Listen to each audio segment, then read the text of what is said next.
और बड़ी खबर आपको बता दें, बिहार चुनाव में हार के बाद अब लालू परिवार में दरारें पड़ती दिखाई दे रही है। रोहिणी आचार्य ने राजनीति और परिवार को छोड़ने का ऐलान कर दिया है।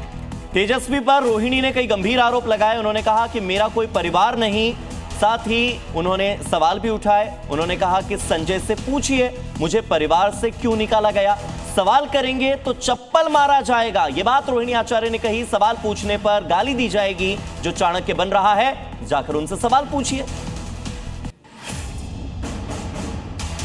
नहीं, मेरा कोई परिवार नहीं है।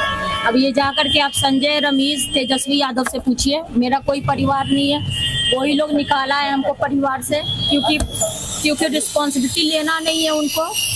पूरा दुनिया बोल रहा है जो चाणक्य बनेगा तो चाणक्य से आप सवाल पूछिएगा। जब कार्यकर्ता चाणक्य से सवाल कर रहा है, पूरा देश दुनिया सवाल कर रहा है कि पार्टी का ये ऐसा हाल क्यों हुआ। अब जब संजय, रमेश, इन लोग का नाम लीजिए तो आपको घर से निकाल दिया जाएगा, आपको बदनाम किया जाएगा, आपको गाली दिलवाया जाएगा, आपके ऊपर चप्पल उठा करके मारा जाएगा।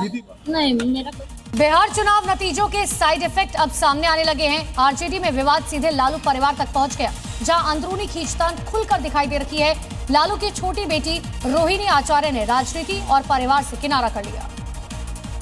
आरजेडी के भीतर चल रही खींचतान अब लालू परिवार तक गहरा गई है। तेजस्वी यादव की बहन रोहिणी आचार्य ने राजनीति छोड़ने और परिवार से नाता तोड़ने की घोषणा कर सबको चौंका दिया।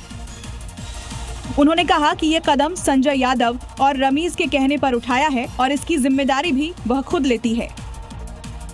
रोहिणी आचार्य ने अपने पिता लालू यादव को किडनी दान की थी। 2024 में सारण से लोकसभा चुनाव हारने के बाद वो इस विधानसभा चुनाव में कम सक्रिय दिखी। राघोपुर में हल्की सक्रियता के बीच परिवार में कलह बढ़ती नजर आ रही है।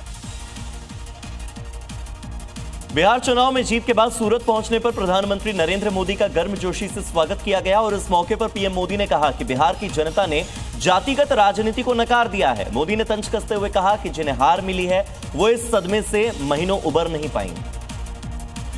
प्रधानमंत्री मोदी ने सूरत एयरपोर्ट पर बिहार के लोगों को संबोधित करते हुए कहा कि बिहार विधानसभा चुनाव में बिहार ने जाति आधारित और सांप्रदायिक राजनीति को सिरे से खारिज कर दिया है।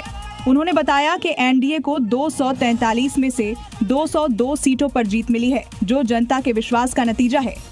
पीएम मोदी ने कहा कि बिहार का टैलेंट दुनिया भर में अपनी पहचान बना चुका है और यहाँ के लोग राजनीति की बारीकियों को भली भांति समझते हैं। उन्होंने विपक्ष की हार पर कहा कि उन्हें इस सदमे से उबरने में महीनों लगेंगे। There has been a lot of debate. What is the true meaning of Dhamma or Dharma?